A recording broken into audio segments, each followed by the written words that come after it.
Welcome to Business Link York and North Yorkshire. If you are thinking of starting a business, or you've already begun the process of starting and beginning a fresh business, then this information is going to be enormously valuable and helpful for you. I'm very fortunate today to be in the company of Duncan Lewis, who is a startup business advisor with Business Link York and North Yorkshire, and he has more than 10 years of experience of helping literally hundreds of businesses like your own to grow and to develop beyond their startup stage. As an organisation, Business Link York and North Yorkshire now has more local support and resources than ever before to help you with your fresh or start-up business to take it to the next level. Come and have a look at our website, www.hereforbusiness.co.uk, where the 4 is a number in the middle of that phrase. We have great resources that you can access immediately to take your business to the next level. Having a great business idea is such an important aspect of becoming an entrepreneur and launching your own venture. But I understand, Duncan, that people have got to have more than that eureka moment when they get excited and they say, oh, I want to put a business together. What should they start thinking about at that stage? I think it's important to start by asking myself lots of questions. And they cover a range of different issues. Probably the first of these questions is, am I prepared? Am I prepared in terms of the hard work, the long hours, the long days that I'm going to be working? Do I have the support structures around me, the support of family and friends? Have I considered the risks? There are risks inherent in starting a new start business in terms of financial risks and the time that you're allocating for this project. And all of those need to be answered, but in addition, the most important question is probably trying to work out at this stage, is this business viable? Have I got here a potentially successful business, or really just an enjoyable hobby?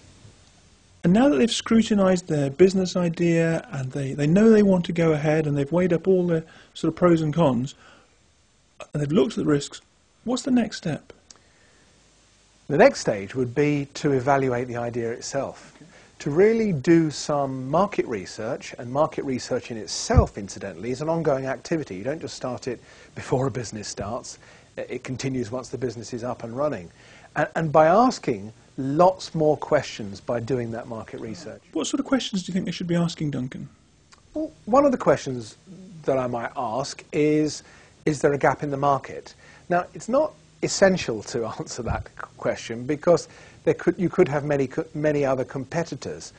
I sometimes say to my clients, if they say that they've identified a gap in the market, I would answer that by saying, is there a market in the gap? It doesn't automatically follow.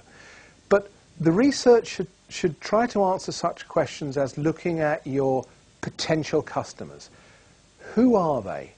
Looking at your existing competitors and looking at aspects like pricing.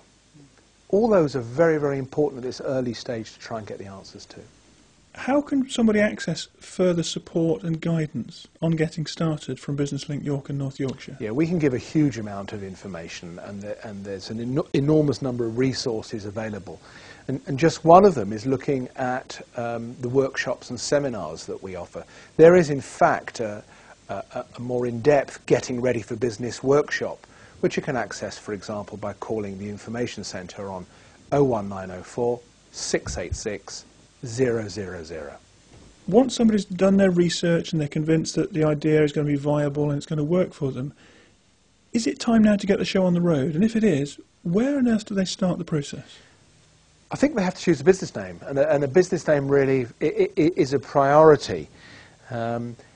The advice here to give at this stage would be to choose something clear and relevant to the business, ideally unique.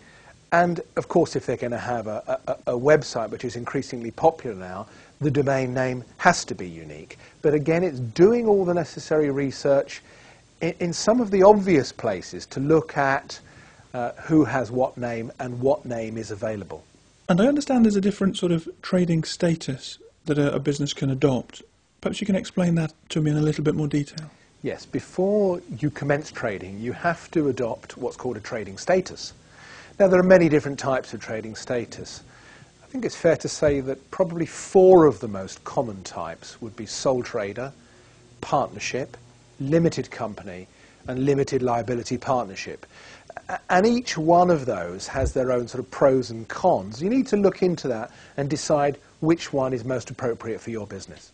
And at this stage in the game, Duncan, are there any other cost implications that a fresh start business should be considering about where they go? Probably the main one at this stage would be not to forget insurances. Again, there are different types of insurances, and again, you can access the Business Link website to find out a lot of information on insurances. But because there are a range, there's too many to talk about now, but that's a cost implication already for a startup business. And who do people need to register their businesses with in terms of their trading status or getting started? Well, again, if you decide to adopt for sole trader or partnership status, then you need to register with what's called HMRC, which is Her Majesty's Revenue and Customs. And you have a 3-month window in which to register your business. If, of course, you're a limited company or a limited liability partnership, then it's important that you register with Companies House in London.